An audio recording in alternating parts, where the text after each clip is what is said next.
Welcome, one and all, to the brand new game that is sweeping the nation. It's a taste sensation, you might say, and it's called So I Played This Game. Have you ever been in a conversation with someone where you're trying to describe a game to them, but you can't remember its name, and so you're just talking about parts of it in the hopes that they know what you're talking about? Well, that's this game.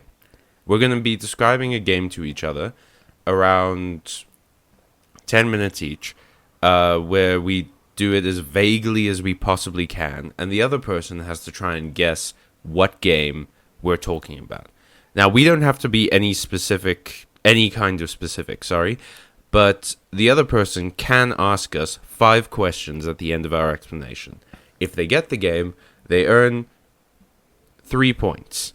We're still kind of workshopping this game, so we might add things and subtract things, and we might do more episodes of this if you guys are keen, but please let us know. And stick around to the end when we do the audience play section. So, Emilio, do you want to go first? Yeah, hi everyone. Round 1. Fight! Emilio here. I have to describe a game. Okay, I can do this. So, Callum, have you played the game? Wait. And every time we start describing, we have to start it with, so I played this game. Right. So I played this game, Callum. It had very unusual mechanics because it was 2 games that had been mashed into one game, and I was very frustrated with it. On the one hand, imagine, if you will, a game that was both cheeseburger and apple pie mushed together. Ew. I like cheeseburgers, vegetarian cheeseburgers, and I like apple pie. But do I like them together? Well, I guess that's an interesting question. Because on the one hand, I was forced to make very complicated strategic decisions, the kind of nerdy thing that I love to do. But then on the other hand, I have to rely on my garbage reflexes to make split-second pinpoint maneuvering. And I gotta admit that this game has really captivated and annoyed me like no other game has before. And to be honest, it might actually go up on my best game of the year. Ooh, that's high praise. If only so I can complain about it to a captive audience. Yeah, that's my description. Okay. That wasn't even a minute. Alrighty. Do you want me to do a do-over? Because it's hard to be both. You can go as long or as short as you want. Now I get my 5 questions.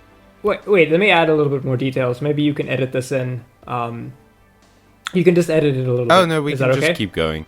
This is the first 10 steps towards a brand new project. I think people are going to be fine with us screwing up every now and again. Well, I was wondering how long it would take me to describe the game. I tried to be as vague as possible. All right. Well, you've got a minute under your belt for now, so you have 9 minutes left to use. Feel free. Okay. So, I've talked about some of the mechanics. Maybe I'll talk a bit about that in a second. But let's talk a little bit about the sauce on top of the cheeseburger pie. Gross. So the narrative setting. Imagine, if you will, a game that both played basically like Dune, but if Dune were about modern geopolitical circumstances and not old geopolitical circumstances. A game that has a theme that is incredibly relevant to today's current political landscape. Nudge, nudge, wink, wink, Afghanistan. But also incredibly ancient. Nudge, nudge, wink, wink, Afghanistan. A game that combines, again, disparate elements. And I think it combines it in a way that only someone familiar with the Dune series would be able to suggest that. This game was a sequel to another game. Also a very equally ridiculous game with a crazy premise that involved combining precision input controls, which I'm not very good at. I will be the first to admit that I'm not very good at this game in that respect, but I am good at the other part, which is the strategic decision-making part. A game where you have to manage limited resources. There are all kinds of mini-games. There are various mini-games that are involved, some of which are card-based, some of which are, precision-based, input-based. How about that? Okay. Is that a much better description? Yeah, I mean, you get to decide the quality of your description. It's not up to me. I will be incredibly surprised if you get this, because this game only released, I think, like a month or two ago. Okay, let me ask my question. What are your questions? Question number 1. What genre is it? Like I said in the beginning, I think it's kind of two genres. It's the first genre is sort of arcade action, and the second genre is real-time strategy, maybe, or strategic simulation. It's kind of like an RTS sim hybrid. Shit. Okay. So question number 2. Who made the game? Okay. That guy has a. Do you want the developer or the publisher? Developer. Okay. Well, I have to pronounce this very carefully. But the developer is. If I could just. Is one person, two people. So this is made by two people who go respectively by the name of Konstantin Koshatun. Oh shit. Okay. Yeah, so I will say this is a super indie game. It was probably made by like two people, which is why it's so weird.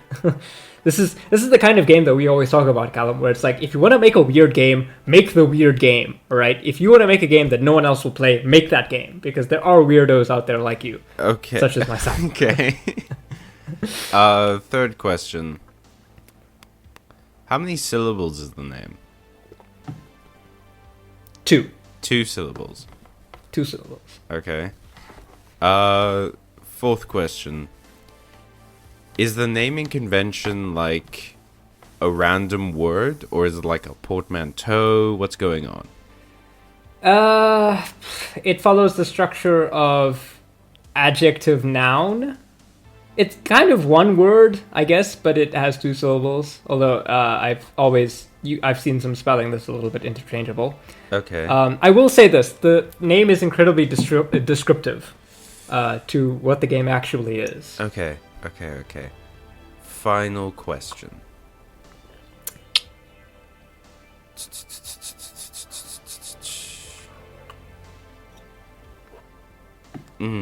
I'm struggling to think of one last question that could give me the edge here.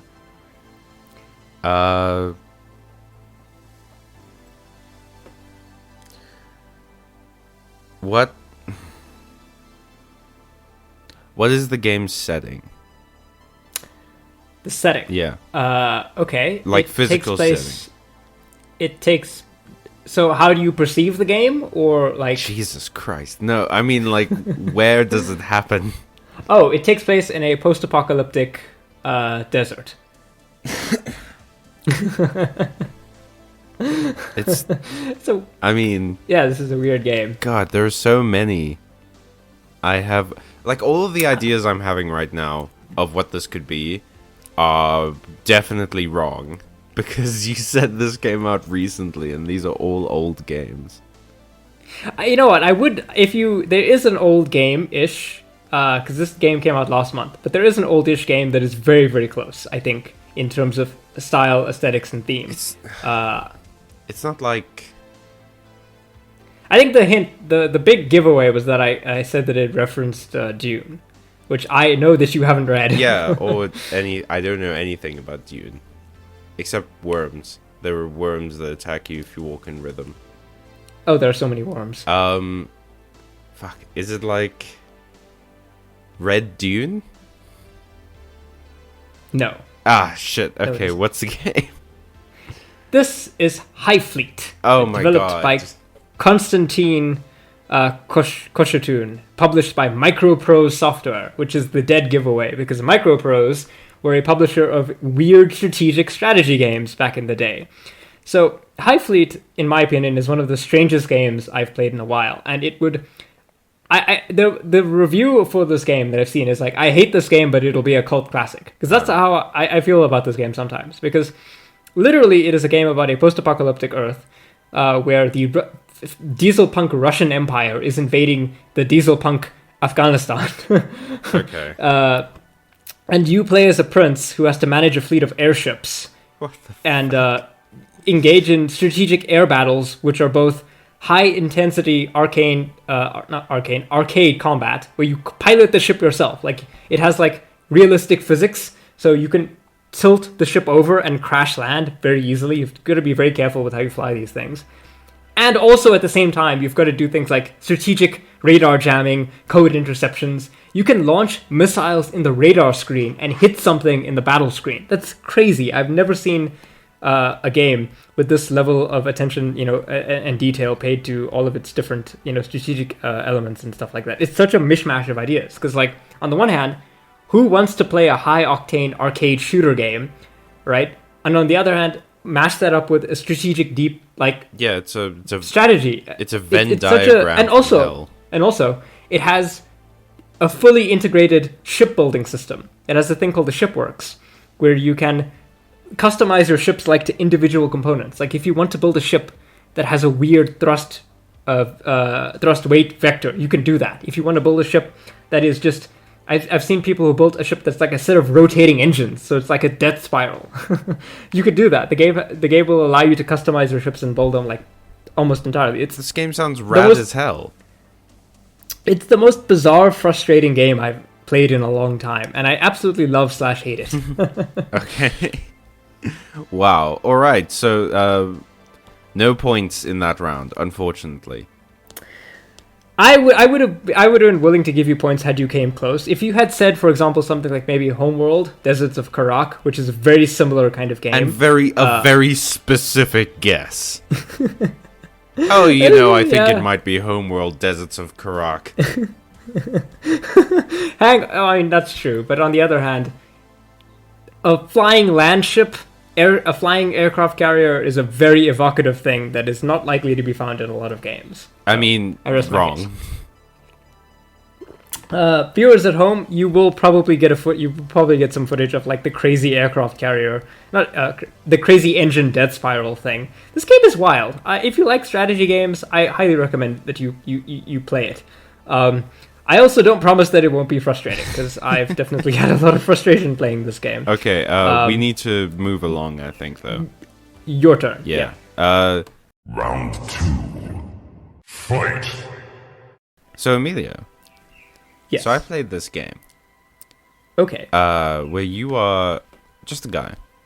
You're just a guy or a girl. You get to choose. And you are in prison. Yep, you did a thing. It's not very good. And as you're going to prison, you get attacked by a mean old octopus lady. She's not great, but luckily for you, you're pretty lucky. So you survive the attack. You wake up at the prison, so maybe not that lucky, and you make some friends. Make some friends in the schoolyard. Make some friends in the schoolyard. Yeah. Octopus lady. And then once you've assembled your friends, like big lizard, possessed lady, sarcastic skeleton, dwarf pirate, murder elf, and human archer, then you get to pick a few of them that you rarely gel with, and try and escape prison. But watch out, Emilio. Mm-hmm. There are slugs. There are slugs. And they're gonna slime you. Their slime is very bad. Ooh, okay. But you can talk to the slugs if you really want to. You have to jump through some hoops to talk to the slugs, but you can talk to them. I think it's preferable to choose violence when it comes to slugs. So, I mean, yeah. You and I are of different opinions when it comes to slugs. But yeah, there's that. And don't forget that the big bad guy, the true evil of this world, is space worms. Space worms. Interesting. And the space worms really like you because you're, you're mint flavored. You're mint flavored. Are you making notes? No. Okay. No, I'm just I'm just tapping my finger. I do that when I think sometimes. All right, so is that your description? I guess I can throw in one more thing. Yeah, sure. So basically, the point of this game is that you have to decide between you and all your friends who gets to fight the Pope. You've got to kill God. I mean, I never said that. You've got to fight the Pope. The Pope isn't God, Pope. Amelia. Well, not to get ecumenical on you, but technically, according to the Catholic doctrine, the Pope is God's representative on Earth, so he kind of is. This is like the second religious thing we've started talking about in this episode. I think we just like skip over it. Anyway, yeah, that's my description of the game. Your 5 questions, please. My 5 questions. First question: what is the genre of the game? I would call it a like a tactical role-playing game. Tactical. So so tactical? What does that word mean? Tactical. Tactical, as in it's not quite turn-based combat, but it's kind of isometric. So real time with pause. It's not real time either, but there's like it's difficult to describe. It's semi turn-based, but there's a lot of like dynamic stuff you have to interact with. Okay. Is it a fantasy or a sci-fi game? Oh, fantasy. Although, a case can be made for sci-fi, but it's probably fantasy. Okay.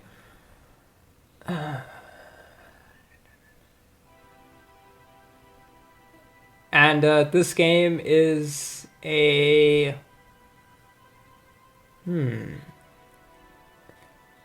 Is this game part of a long-running series, or is it the first of its kind? I think it's part of a series. Part of a series. So here's a fun rule that I forgot to introduce. You don't have to be specific when you answer the questions. You're not allowed to lie. You're not allowed to lie. Okay. So, part of a series. No, fair enough. This is a devil's bargain kind of situation. This is what happens when you get to gamer hell. You have to play this game.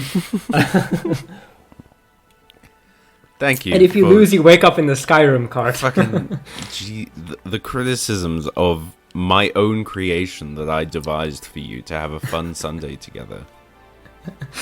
No, the fun Sunday is coming, believe you me. Oh god. So let's see. So it's a semi-turn-based game. It's more fantasy, but the case could be made that it's science fiction, and it's part of a series. You have 2 questions left. I have 2 questions left. What kind of is this game an RPG? I mean, when you really get down to it, aren't all games role-playing games? You're always playing a role. Okay, well, I mean, that's true. But yes, there are role-playing elements in this game. Well, you said that you could be a guy or a girl, so presumably it's that kind of RPG where you make a character. Well, that's not true. Would you... Or you pick between one character or the other. You could do that, yeah. You could do that. And you didn't... It's probably not progressive enough to be like, this is the non-binary option. So...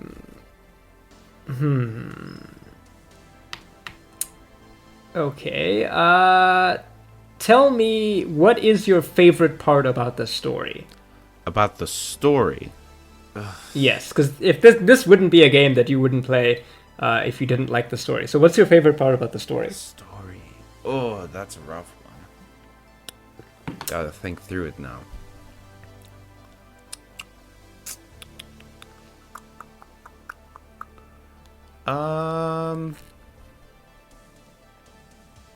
You could describe maybe your favorite moment in the game. I really liked the moment when your flying ship travels through hell and you get to choose which of your friends you want to bang. Because it's a really nice emotional moment where it's like, oh yeah, even in hell we can just like have intimate connections with one another. That is...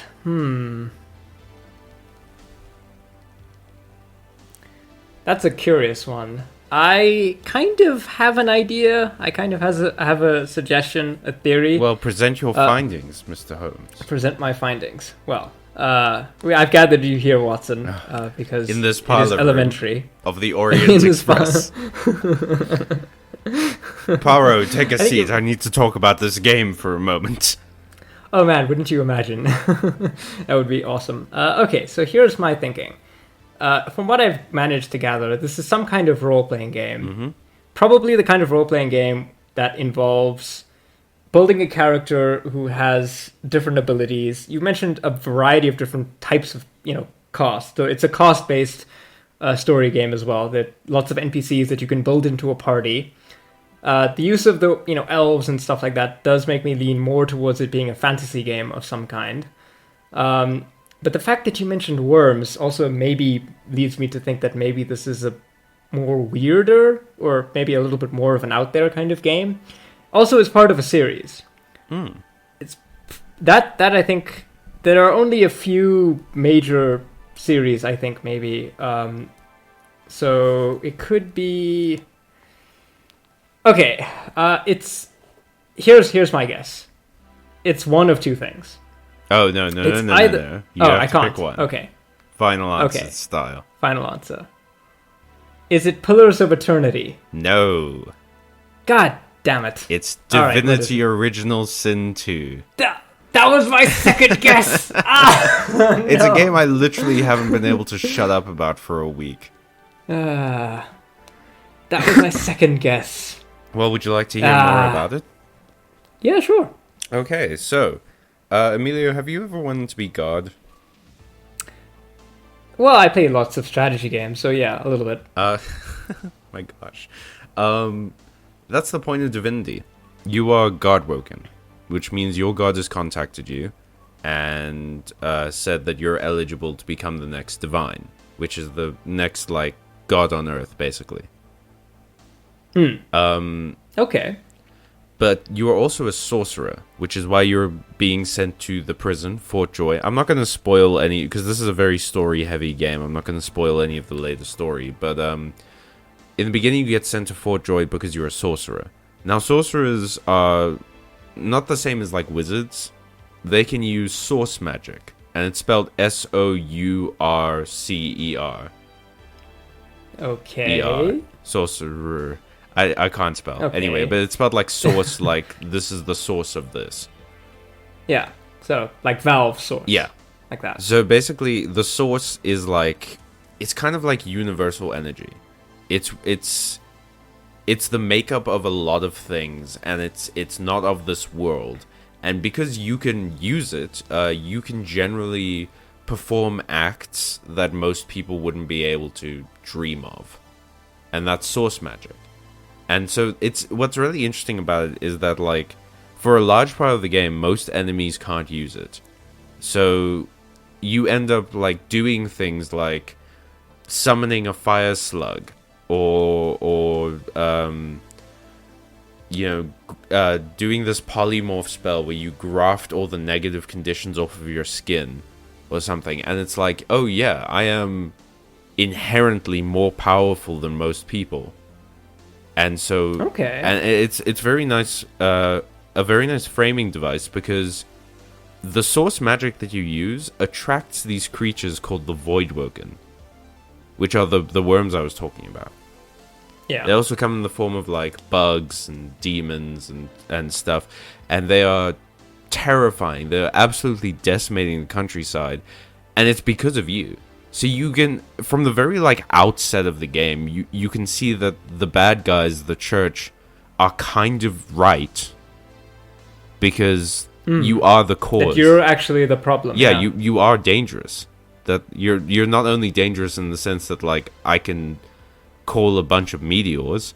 You're dangerous in the sense that my very existence is summoning these evil creatures that basically no one can fight en masse, because there's millions of them. And even if I, as a super powerful mage, can take down 5, there's still hundreds of millions of them. There's no way we can win this. So there is, it's kind of like I can see where you're coming from, but also I don't want to be in prison or lose my soul to various experiments just to get rid of this power. And it's a game of moral duplicity for the most part. And I really like that about it. It's also a very like D&D-esque, you invest in different skills. You can build a more like charismatic conversationalist, and if you succeed in checks, sometimes you don't have to do a fight.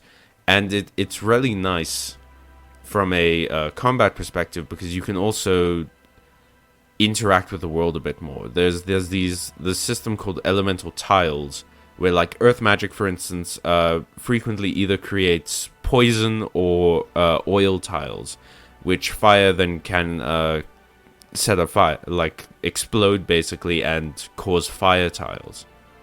And it's really cool. Yeah, that actually sounds really awesome. It's genuinely, it's in the running to be my game of the year. I can see why. This does sound like it sounds like it's a fantasy story that plays with a lot of ideas of. Oh wait, I forgot to say. Yeah, you were right. It's a role-playing game where you get to make your own character, but that's only in the definitive edition. If you aren't very keen on character creation, there are 6 Origins characters who have a pre-built story, who end up being your party members, that you can choose to play as instead. And what's nice about it is that since there are 6 of them, you can only have 3 in your party at any time, you can basically play the game through twice with 2 different parties. And also, you can be a skeleton. And it's great, because health potions damage you as a skeleton, but poison heals that's awesome. That's so awesome. I love that. Yeah, so that reminds me of old school D&D, where you can, like, the paladin, can hurt the undead by casting a healing spell. yeah, so like, if you have healing, if your one character is a healer and you're fighting a bunch of undeads, heal them. And suddenly your healer gets turned into from the squishy support into the biggest damage dealer. That's awesome. That's actually pretty cool. For my own self, the way that I was thinking about it is that I felt like it had to be one of those kinds of RPGs. And when I think of those kinds of, new wave RPGs, Divinity was on the list. Pillars of Eternity has a new game. I think it's called Avowed or something. That was on the list. There was something else. I've never played the Pillars of Eternity game, but they look interesting. I think they are interesting. Certainly. Here's a fun fact for you. The guys who made Divinity 2, I don't know if they made Divinity, they probably did. Larian are the guys who made Baldur's Gate 3. Yeah, I was gonna say the other one would be Baldur's Gate. Yeah, which actually, you mentioned progressiveness earlier. Baldur's Gate 3 has a surprisingly, it's not like Cyberpunk where you get to choose your genitals or whatever, but you can put a female voice on a male character.